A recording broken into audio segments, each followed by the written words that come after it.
As real estate has gotten more expensive, people are looking for more affordable options like buying their own piece of land and living off the grid. Not all off-the-grid property is created equal, and today we're going to be going over the dangers of buying certain types of off-the-grid properties and which ones you should absolutely avoid. Whenever you're going to any property, make sure you walk the entire property line to see if there's any kind of junk or things that need to be removed from the property. Now, you may think that you've won the lottery if you come upon a structure on a piece of land that's supposedly vacant and you're looking to get off the grid, but it already has like utilities attached to it. So if you were thinking kind of only going like half off the grid and having, you know, county water and sewer, problem is this: to remove one of these structures is going to cost you as a buyer a lot of money.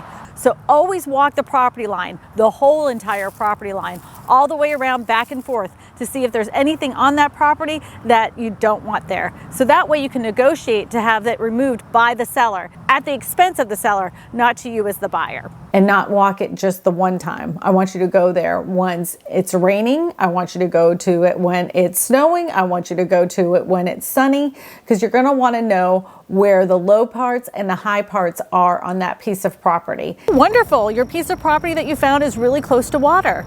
But do you actually have water access to this? Are you allowed to use the water from this canal? If you find a piece of property and it butts up to a river, that doesn't mean you get to use the river water on your property itself.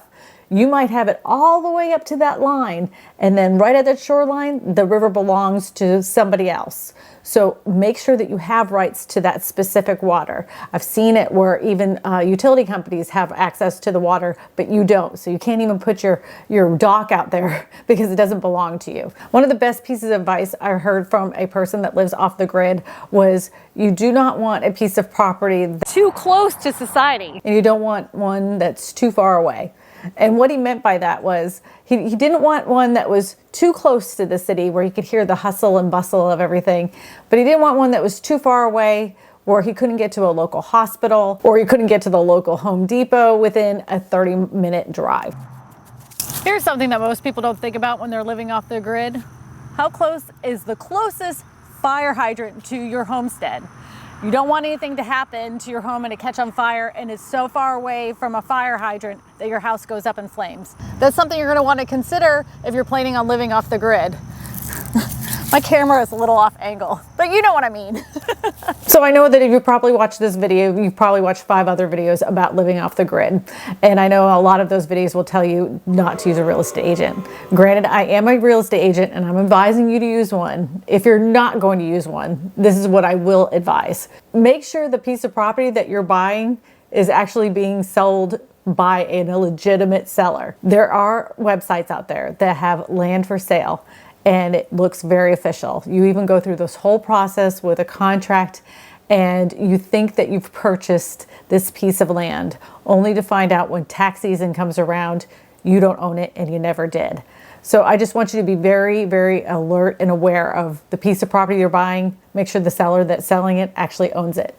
The best way to check to make sure that those people own it is to go into the local tax records. They're public record. It's very easy to find. Just type in the address or the lot number and look in that specific area, and you can see who the owners are and who the owners were previous, all the way down. I know a lot of people are going to be looking to do owner finance, and when you do owner finance, they ask for a large deposit and you make payments over time, which means you wouldn't have the deed necessarily until the end of the period of the loan.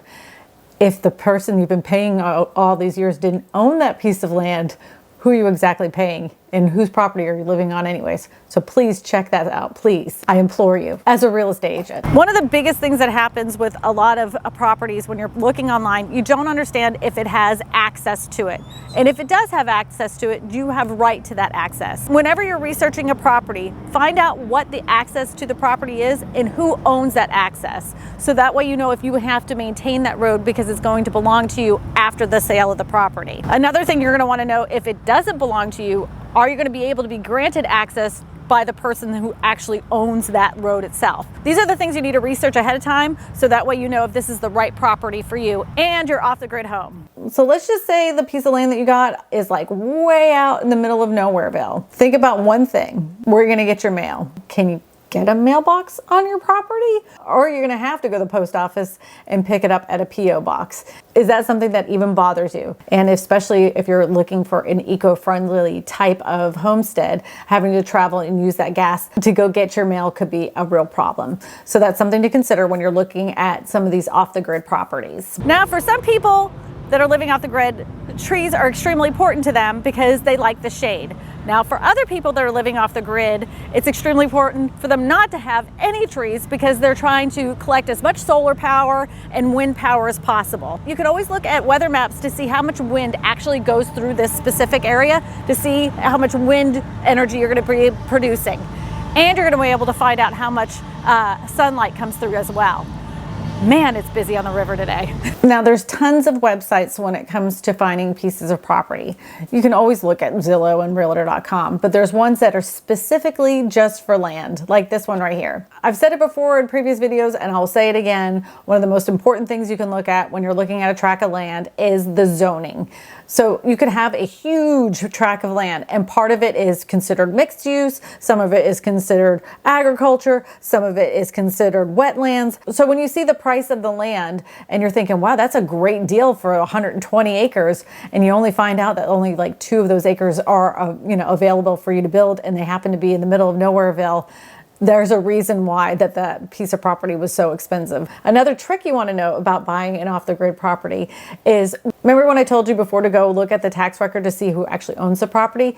They give you a tax evaluation of how much that piece of land costs as well. So even though the taxes are always kind of a little off on the rolls, it will be close enough. And if they're way off, let's just say the taxes only say that piece of property is worth $6,000 and they're asking $25,000, that's some negotiating room. You know that even the tax assessor knows that it's not worth that amount of money. So just know that ahead of time. It's a little trick you should know so you can get a better deal. Everybody likes a deal. I like a deal. I want you to get a deal. Another thing you want to be careful of is the type of leases that might be already on the piece of property. Always make sure you have a clear title search, and that's when you get into deeds. So what kind of deed restrictions does this particular property have? Now let's talk about the type of deeds you can get with a piece of property. When you're looking to purchase a piece of land, there are 5 main types of deeds that you can use. The first one is a warranty deed. The second one is a special warranty deed. Then there's a quick claim deed, usually to clear up any kind of title issues or pieces of property between family members. Then you have the bargain and sale deed, and then you have a grant deed. I won't be going into much detail of all of these deeds because that would take a whole entire another video. Just know the warranty deed is best, but most likely you're going to be getting a special warranty deed. The one thing that stinks about buying any piece of land, whether it's off the grid or not, is HOAs and restrictions.